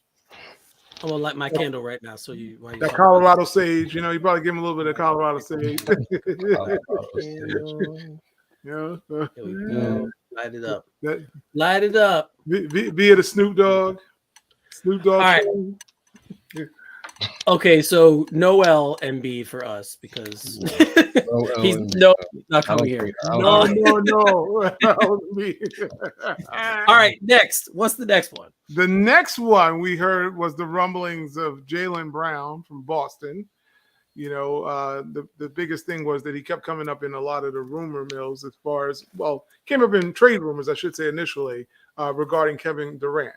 So a lot of the belief was around the league was that, come free agency, and it's supposedly within Boston's front office. They might not leak that one out like the other stuff they leaked out, but apparently it's no secret that they know that he may want to leave from under Tatum, because he's basically not getting, I believe, the credit he believes he deserves as far as being a great piece in Boston, And after Tatum didn't perform as well as he did or wasn't as solid in the finals, I mean, I think that's well documented. Yes. And then the offseason, they're like, well, we're going to put not Tatum, but we're going to put Jaylen Brown in a conversation with Brooklyn to maybe go get Kevin Durant. And I don't know the specific quote out of Jaylen Brown's mouth, but literally he basically said, this has been going on since I've been here. I'm always the one in the rumors. And, that further put a little fuel on the fire that maybe comes to free agency. And I think he's a free agent in 2 years that he's going to test the waters. And, I mean, look, New York, the Knicks would love you, Jaylen. we will love you. We will never put you in a rumor. Well, you can't pay everyone. Can't pay everyone, right? You can't pay everybody. So that one, I could see him leaving. I definitely could. I definitely see the underappreciated angle there because, again, he's not as talented as Jason Tatum. I mean, Jason Tatum has offensive abilities that Jaylen Brown just doesn't have. He won't have. Like, it's not even fair to compare them on that. But he does all the other things, and he's kind of a self-made player. Yes, he was a top 3 pick, but he was one of those guys, we're taking you top 3, but you're going to have to work to get where you're going, and he has. Yeah. So I think he probably looks at it that way. I've given everything to this organization. Yes, they've paid him nicely. Let's not deny that he has made money. But I could see him wanting to break out maybe and go somewhere else and see if he can prove it on his own, or Mm-hmm. him being really the centerpiece of a team. So that one I kind of buy a little more. Mm-hmm. It probably won't be for a while, but Craig, what do you think about that one? I would do it in a heartbeat if the Knicks had the cap space and he was a free agent. Go out and get him. I mean, of course, the Boston can pay him the most out of everybody. But if you're looking to be your guy, looking to be the guy or one of the pieces, I can definitely see him. I'll just say use New York as that team. You slide him at the 2 or the 3, and you're good to go. I mean, the Knicks would have a very formidable team there. I mean, it's going to be a lot of. It's only one ball, obviously, but you'd have a lot of players that would need it. But at this point, it seems like the Knicks were winning by committee, right? Even with the players they have now, Mm-hmm. there's just one above average offensive player away from being a really good team in the East. Right. So right now they're winning by committee, right? Like that old Detroit team or Atlanta. Yeah, playing together. Right. But there's just one guy away. So I would do it in a heartbeat. But with respect to him wanting to leave, why not? I mean, your name keeps getting thrown in rumors, and he probably feels as though he could be a guy on his own. So I can see it. Yeah, I think everyone there, a lot of NBA players get to the point where they've kind of been the second fiddle and they kind of want to prove themselves. Jimmy Butler famously was one of those guys. And he led a team to the finals. I mean, we could say what we want about him, and I guess it was in the bubble, but still he led them to the finals. And so I don't know. Yeah, but that one I definitely could see a little bit more than the Embiid story. I can't see Philly even letting him go. I don't know. I can't see that one. I mean, and I'm not quite sure. For me personally, these are just obviously rumors. Right. I don't see an Embiid. I don't think I want that dude here. I mean, I know it sounds funny because he's one of the better talents in the league. It's just what I watched in Philly, and Philly's worse than New York, in my opinion, as far as their fan base. They are a rabid, and that's kind of hard to go past New York. No, they are. They're crazy people over there. Sorry, Craig. Yeah. They're about that life. And but looking at how he was just, it's like, dude, you just got on Ben Simmons last year for basically saying, so fair. This guy quit, I don't want to talk about that guy. And you pull a same move. You felt, he needed life alert like 3 times in the game. He fell down and was like, you want me to get up and run down these court to play? And I'm looking at it. Meanwhile, you got the one of the biggest dogs in the NBA, John, Antetokounmpo, who plays at 1,000 miles the whole game. He's like a 7-foot tall Russell Westbrook. And you're dogging it? This dude's going to embarrass the hell out of you on the floor. And for him to sit there and just mope, he looked like he didn't want to be out there. Doc pulled him at one point. It's like, you're in Philly, dog. You're going to come to New York? You think that's going to fly in New York, a starved town like the Knicks? And you're going to pull it? No, I don't want you in the town. I don't want you, somebody guessing whether or not you went to the hot dog vendor before the game. Nobody wants all that. Yeah, I'm with you. I don't think he would work here. No. But I mean, someone like that comes available, and if he says he wants to come here, they're definitely they're gonna get him. They're gonna try it. They're at least gonna try. Yeah. All right. Next. The next rumor we are hearing about. Well, this is more or less probably been talked about a ton of times, and it's probably going to happen. We're going to go to Brooklyn a little bit here. The greatest rumor going out is that Kyrie's basically biding his time, and that what's going to be on the table for him is a 2-year deal with the LA Lakers. I think it's going to be 2 years, $80 million. He wants to go play with Bron. Which makes no sense because he didn't want to play with him, 4 years ago, whatever the hell that Hey, was. the earth was round, now it's flat. I vax, I don't vax. Kyrie's on his own thing. That is 100% true. I'm not going to argue that. You don't know what the Craig is a huge Kyrie Irving fan. So let's got hear the jersey Craig's. and the sneakers, all that. I'm not a Kyrie guy. I'm not a Kyrie guy. I was being completely I facetious. know. Go ahead. I Do don't you care. think? Do you really think he's gonna go to LA? Yes. You do? Why would he stay? I mean, I don't think he wants to be in Brooklyn anymore. No, I'm not saying he's gonna stay in Brooklyn. Oh, But there are 29 other NBA teams he could choose. Like, listen, again, if you take away all the other stuff, I don't really care about Kyrie, but who else would want to play with him? Who else would want him, right? Except for in LA or LeBron because they're desperate, right? You're paying LeBron all this money to be there for what, another year and a half? I'm sorry, 2 years? 2 years, I believe. 2 more years? Why wouldn't you, right? They're holding on to those two draft, those two first, the 27 and 29 draft. Like they're whatever. I can't think of anything to compare them to, but they're holding on to them. So why wouldn't you? That's what. Why would he want? See, and again, this is Kyrie, so maybe this is a stupid question. Stupid for me asking this question, but why would you want to go play for someone like where we just talked about, where LeBron is like not really into basketball anymore? We could tell he plays it because they're paying him, but he doesn't really matter. And then Anthony Davis, who I have always loved as a player, but this guy I'm seeing, that's not Anthony Davis. I don't know who the hell that is. No. That is Davis. Yep. Hollywood Davis. I don't know who that is. So you have two guys there now who, again, LeBron is at the end of his career. Whatever you want to say, yes, he's fantastic shape, blah, blah, blah. End of his career. And he's playing like it. Davis is still, he's not even 30. Anthony Davis is not 30 years old yet. Crazy about him. I'm sorry. Why would you, if I'm Kyrie Irving, I'm not going to say, yeah, I'm going to hitch my wagon to that guy. Like, why would you do that? But answer this question. You just said one guy was. You said LeBron doesn't care about basketball no more. Really, no. Kyrie doesn't either. Probably. It's not been about basketball for the last 3 years or 4 years of his career. He was in Boston with a team that should have been competing for Eastern Conference championship, and he's like, Boston Beans. I'm not into all that. And he I don't think he was ever injured. I mean, he's proven he doesn't have to be injured to be on the IR list. He's just, I'm not showing up today. So, but it's mental stuff he's going through because he's suffering. So, he could go out to LA. He would fit right in with that. I mean, look at LA fans are terrible too, because you know what?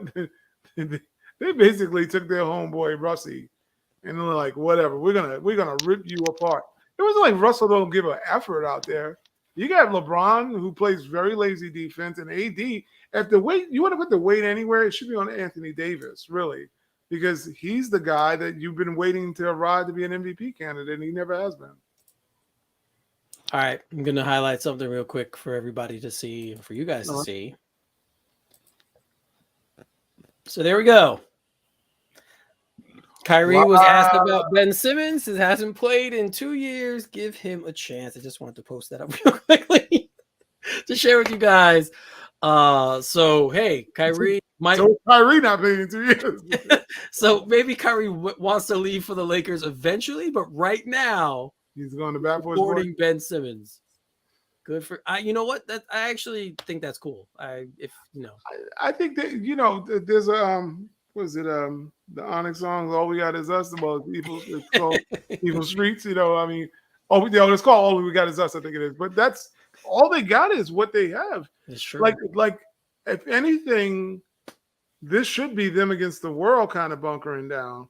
But I think the problem is that they got their world agenda is different. Like each guy has his own agenda.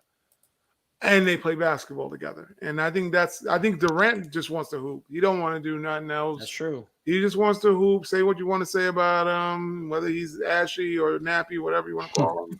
He's got all these things, malcontent, 75 burner phones. He does want to hoop. That's all he wants to do. Those other guys, we don't know what they're about.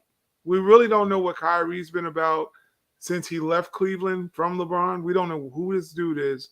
And Ben Simmons, I have no. Does anybody want to say they can count on what Ben Simmons is? Because I don't know what he is no more. You have this defensive guy that you can at least say we got a defensive player of the year candidate, and he plays on Philly and he helps to contribute. We could have said that about him. Now this dude that left out of Philly, sat out for a year. You know what? You got to wonder what was his mind like. I know he's talking about he went counseling. I'm not talking about that dude. Where's your mind for basketball? Because most of these dudes that I hear that talk when they talk hoops, because I was watching a video. Well, Derrick Rose did an interview with this pod Matt Hoffa. He's a battle rapper. There's a lot of guys come on. He has a barbershop set up, which is a cool show. But the point is that Derrick Rose went on there and talked, and he told the story of what he told his son PJ. He's like, this ball right here, you have to understand the obsession you have to have with it. It's like, this is going to have to be your first girlfriend. This has got to be your girlfriend, because he says, God, what separates people in the league, the 400 guys in the league, is that they love that ball more than anything else in the world. Ben being away for a year, he didn't seem like he even cared he was away. Like, give me my check. Now I'm coming back. More guys, more. I just want to share another tweet.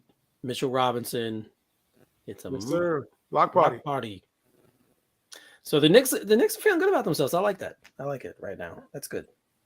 Mitch deserves, you know what? I was a little skeptical about that, about whether his importance. And I'm glad he shut me up, because you could see his importance this year. How he's playing, he's won them games more so than he's lost them games. Like, you could see when he's in the game, you could now see, when Noel took his spot or played, Mitch looked like he was going through the motion. He got the bag, and he's like, nope. He even said, you guys trust me, and I'm going to show you why you invested in me. And he is balling out, granted, like Eric said, I'd want more rebounds from him, but that dude's ripping rebounds from people now. And it's like, I'm moving you out the way. I'm getting this board, and I'm going to make an impact. And he's big up to him. I agree. So there's one more rumor you mentioned that I think is the craziest one of all, but go ahead, because he's a guy who wasn't playing tonight. And could he have been once a brand and a baller? Is that yes. Yes. Favorite father of the year. LeVar Ball.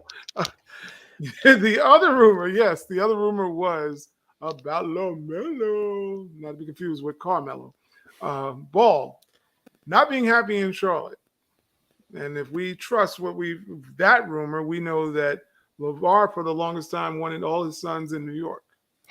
Or LA. Or LA. He said, but he did say specifically, I'd want all my boys in New York. That was one of his biggest things. This is before New York had this, had our youth and all this other stuff. I think basically he's trying to get my three sons, the third son, the one that you can't take on a traveling trip with sunglasses. I think he wants to get him a job. And I think, hey, just don't give the Ray-Bans by the boy. That's all I can tell you. It's not my fault. But when looking at him, he was on Charlotte. This was the whole, he's now made it. He's at the level now, which no knock against the kid's skill. He can beat me in any game. But he's never been an NBA talent.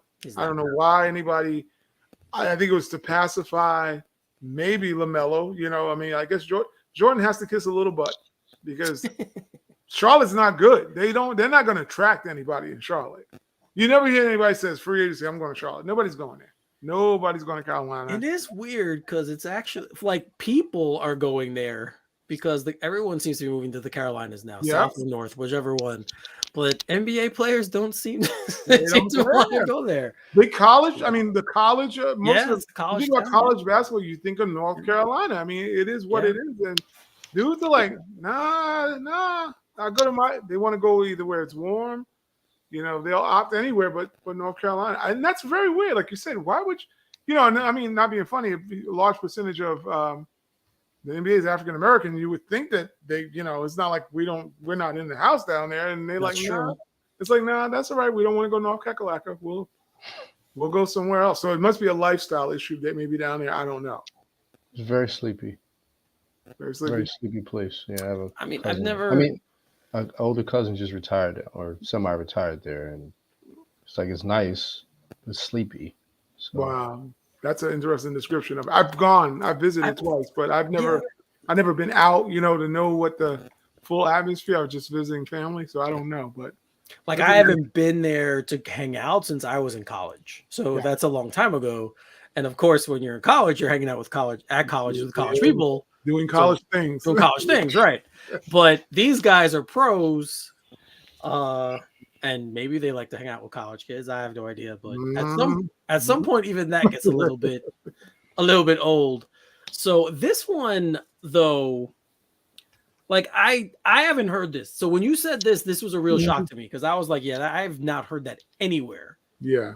So when you said LaMelo, they want him to come here. I mean, or that he's unhappy. I know LeVar's always kind of, like you said, wanted his kids to play in a big market. I get that. But the fact that he himself is feeling that a kind of way, especially because that team, like we watched them tonight, they're a good team. They're competitive. Yeah. They're competitive. And he's kind of like the piece that makes them better, right? He's the face of the franchise, literally. Yeah. So why would you want to leave that?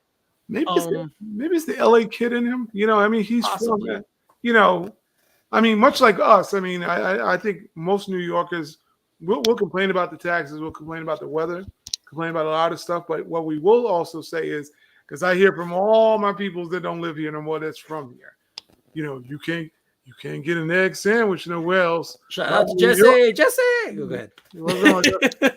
You can't get an egg sandwich, a bacon, egg, and cheese, salt, pepper, ketchup. You know, one word anywhere else. So it's like when you're used to a certain atmosphere, although it's hard for New Yorkers to go places and feel at home. And even though he might be the king of Charlotte, he's like, well, I'm from LA. You know, he's got the Tupac song playing California Love. He's used to that lifestyle over in Cali, you know, and he's a very flashy kid. I mean, he had the whole drip going on tonight. Like the guys was asking him, what do you got on? Because, you know, he would fit well in New York for the glam part. I don't know. He had that lime green suit on too in the preseason. That lime green. He's a whole flash. Yeah, man, he is like that. You're right. From that perspective, I can see it. But he's the one. Well, no, actually, Lonzo's probably the one I always thought was more about ball at all times. Like, yeah, Lonzo was the guy who just loves basketball. LaMelo is much more of the flashy, like you said, more of the flashy guy. Even the way he plays, right? He has flashy passes. He likes to throw the behind the back pass. He likes to do all of the flashy stuff. So that's an interesting one, though. But I'm willing. That one, I don't see him coming to New York. I mean, that's just me. I mean, I don't see the pathway. I mean, the pathway now is anything is going to involve you. And I hate to say this because I'm watching how he's fitting in. You're waiting for RJ to be a tradable asset at that point if you're going for someone like a LaMelo Ball, because I don't know what value you're going to. Nobody's going to take Julius for him. So the question is, I'm wondering. You know. I hate to think along these lines, but if RJ doesn't, we're going to give him a year, obviously. He should fit in this year. I mean, that's what I'm hoping. But the Knicks will probably entertain something about him if they feel like this Julius is the guy they keep. Because right now, Julius is playing very good basketball. Well, you and I have said this. They really should decide on one of the two. One or two. Right? So I could definitely see that being. He definitely would be the guy that they would ask for in any kind of trade. Craig, I mean, the other thing I want to say is, and I'm going to be fully accountable here. I was completely wrong on LaMelo. I didn't think he was going to be this good. Me either. I didn't think that. We're both wrong on that. He's excellent. So, Craig, you kind of were though. You kind of did think he'd be this good, right? Yeah. I mean, I just he's tall. He's athletic. I'm sorry. A lot of basketball players are tall. I'm sorry. he has length for a point guard. He's twitchy. He's flashy. He's proven that he can shoot a little bit and get to the basket. He draws defenders. I can't see him. I can't see him staying in Charlotte for an extended period of time. I do believe he probably needs a big market or wants a big market. The pathway to an LA or New York, I would assume, would be difficult. But at least we can say that New York at least has the assets to get him. Mhm. And for as much as I love Michael Jordan, the player, I don't know if I necessarily love Michael Jordan, the executive. Terrible executive. So I can see him falling for Julius Randle, Fournier, quickly, Cam, and picks type of package for him. Well, from your lips to God's ears, because I'm just I mean, like you said, he probably would ask for RJ, obviously. But like, if the Knicks hold steady and say no, how about this? How about 4 players and 3 picks? Like, Michael Jordan would be. He'd have to at least think about it, right? I mean, well, especially if LaMelo is like, yeah, I'm not staying here, and he has yeah. to make a move. Like if LaMelo's that adamant about leaving, then yes, Jordan has to try and get the best possible package. Period. If I'm So Leon Rose, I start with that. I start with Julius, Cam, Fournier, quickly, and like 3 picks. I would start with that. so Greg's trading him tomorrow. That's- Greg's like, we get it tomorrow. I don't give a I'm just damn. saying, I would start with that, and of course, Jordan's gonna be like, "No, give me RJ," and then He would probably take RJ and Obi, to be honest. I think. Well, see, I think Obi's the one I'd want to keep because you put Yeah. Obi with LaMelo, It and would you're be gonna over. have. It's It'd be done. That's over. it. It's That's ridiculous. Like, what I'm trying to keep him out of the pen. So you put those two together. He That's might, he might would take RJ though. I mean, RJ is going to be because right now looking at, I mean, like I said, it's early in the season, so it's kind of hard to kind of figure out who would go, whatever. RJ's got plenty of time to fix whatever's going on, but I think even down the line, because I'm thinking with even Donovan Mitchell, he's only in Cleveland 2 years. He's gone. Yeah, he's not In my staying. opinion, after that. I don't think he's staying. So how he comes here, unless the Knicks do have the cap space, same thing with Jaylen Brown. I think he's a two-year window also. I don't know what the Knicks cap space issue is going to be like if they're not maybe they're going to lose Fournier, I think, in 2 years off the books. So that's going to open up somewhat of a slot. I think it will. But them doing what they did with with Obi and quickly today, a lot makes them tradable assets. So yeah, now they have control of them. Yeah. Yeah. So I mean, they're doing something. It has to actually come to fruition. I mean, I'm still on the Shea Gillis train. Like, I would love to have him in New York. Yeah. Right. I even mentioned that today or yesterday. I forget. I've been sick, so I don't know. But I mentioned that he's the guy that I would want to get. Like if I'm looking at who would you trade for? Who would you on? Say you had to put together a package on the Knicks. Given who you see who we have. Because first I guess you're moving him to the 2. He's playing the 2 guard, is what you're. Yes, he'd be our 2 guard. Yeah. So now you're asking yourself, who are you moving on the Knicks? Because it's got to be a realistic package. Presti's not taking 4 banana splits and and a couple of strawberries. He's going to want draft capital and he's going to want talent. What's the realistic package for Shea Gilgeous? And unfortunately, I think you'd have to start with Obi Toppin. Number one, for a number of reasons, but again, we're talking about Oklahoma City. You want someone who's going to be excitable, that fans are going to kind of come to want to watch, right? So you have Obi there. They already have Josh Giddey, so they don't need to really worry about Chet. Right. They're going to have Chet next year, right? They have some young talent there. You throw Obi in that mix. A little bit of excitability. I think it's going to take, just knowing Presti's history, it would be mostly draft picks. That would be, and again, I can't even say how many because I don't know. We saw what Gobert got. They messed up the market. Right. Gobert. So when it comes to picks, yes, like that market now with draft picks is very, very crazy. So I think you could keep RJ Barrett because in this particular scenario, because I don't know if he would be a fit there for how they want to play. Yeah, I agree with that. So I think you could keep him, but I definitely think it would start player-wise. It would start with Obi, just for the reasons I said, like because he's such an athlete and they need people to want to come to watch the games. Yeah, he's an excitable player.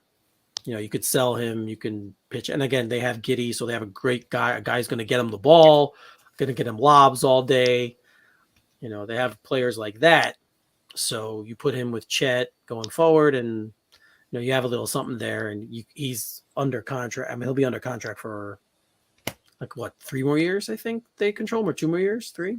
Yeah, what was So the contract today? Was it a 1 year extension or they exercise the options on their 4th year, fourth year? but they get a 5th year. So and this is year 2 for him? Yeah, three. 3, I think 3 years. So there's 2 3 years years. after this. Yeah, there's 2 more years after this. Obi's fun to watch, man. He is. That's what I mean. And Jumps off the screen when you those threes. I mean, obviously it's just a 3-point shot, but he hits them, and the garden is just ridiculous. With every move he makes, it's like. I think part of it is people are like, "Wow, he hit the 3," because so they're happy that he hit it. Exactly. Yeah, that's kind of where I would go, how I would start the package. And then again, with them, because of Presti, we know how much he hoards draft picks. It's going to be capital. And it's just about how many you want to give up. Do you give up the same amount for Alexander that you would have for Donovan Mitchell? I don't know. That's kind of the question you got to ask yourself. I think Alexander physical profile is a little better for what the Knicks want to do. He's taller. He's got longer arms. Probably protects to be a little bit better of a defensive player. So, yeah, defense wise, I think Tibbs would love that dude. I think he would definitely be a good on-ball defender. Cam. I'd put Cam. Cam's gonna go. Cam, yeah. Sorry. I appreciate what he's trying to do, but you got to go, man. Him quickly, Fournier, Audi. I don't know what Quickly's value is even right now. We always get one of those players that we're waiting that like, oh, the next year he's gonna be, and then they regress, and we're seeing that with Quickly. Like you're expecting him to be, maxi, the Dollar Tree maxi, I guess we would say. You expect him to be somewhere along those lines, and he's not right now. I don't know. We always get that guy in the Knicks, and he's hurt, so we'll figure whenever he gets done. It's true. Like he's Quickly's kind of like we say, he's kind of the enigma on the team, right? He's the one side of a riddle. Yep. He's there's games where you're like, wow, he's turned the corner, he's fantastic, and then he'll follow it up with a complete dud, and you want to pull your hair out. So, sorry, Ty, but me and Craig want to pull our hair out. I've none left. This is that Nick fade that's on the barbershop chart. That's the chart. I got that chart. That's the Nick fade. All right, so let's wrap this one up. It's getting late. Yes, sir. But it's not our fault that it's getting late. The freaking game went to overtime. What the hell are we supposed to do? But again, it was a win, so we feel better this week than last week. The Knicks actually won this game. We had a really good time discussing this. I think we're going to keep up the rumors segment because I like that one. So Ty, you're going to have the rumors segment. Craig, you'll still be our breaking news reporter. Anything pops up during the show, you just go let us know. Eric, this was going. I can do that. And we'll do that. We got it. We're gonna move on that. We'll kind of fill out the show. Guys, going forward, if you're watching, John's probably going to be a sporadic guest going forward because he has another obligation that he committed himself to, and it conflicts with the time we're coming on air. So going forward, if he's available, we'd love to have him on, obviously, but it's probably going to be the three of us that you see here now. The triangle. It's not like we did a Destiny's Child. We kicked out those other two girls and did the two new people. No. We didn't do that. It was John's choice. So, but again, of course, we talk to him every day. So it's not like we're mad at him or we hate him or anything. No drama. No drama. No, I don't hate him. No, we don't. I'm sorry, I'm gonna say we don't. Oh, sorry. No, we don't. I don't. Quickly them. Yeah, yeah. He loves Quickly too, so it's probably a good thing that he. Because we're gonna be brutal on him. I'm feeling all season. All right, so let's shut this one down. I want to thank everyone again for watching. We'll be back next week, same time. Well, depending. Is there a game next week? I don't even know. Is there a game next one? If there's a game next Wednesday, we'll start after the game. If not, we'll be on probably our usual 9:00 time, which is better for everybody involved. So we can actually do this show a little bit earlier. Yes, all right. So for Ty and Craig, I'm Eric. You're watching All Knicked Up. See you next week.